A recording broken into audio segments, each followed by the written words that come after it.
How to create a data flow diagram using Chatgpt. Data flow diagrams help us understand how data moves inside a system. So if we skip this step, our project logic can become confusing and error prone. So let's use Chatgpt to create a clear DFD easily. So before using Chatgpt, we can just go over and understand or what we need to go ahead and provide. We need to provide our system name, inputs, outputs, processes, and data stores.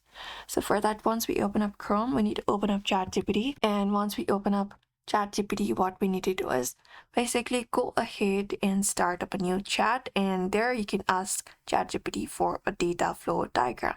And you can use a prompt something like this. So go ahead and paste it, something like this, hit enter.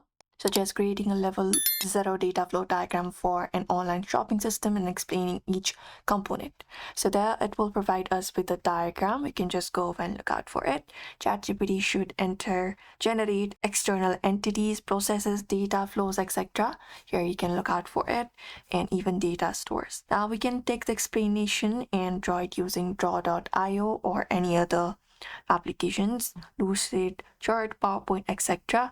And you can just go and provide it up. You can even go deeper by asking level 1 DFD or anything other process breakdown, entity explanation, etc. Hit enter, and when we do, it will show us exact kind of data diagram that we are looking for.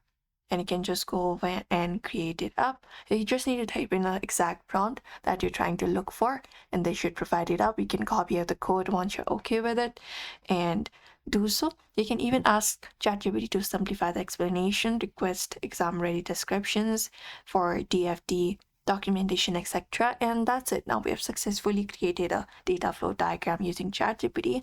So we hope this video was helpful, and sure to give this video a like and subscribe for more tips and tutorials.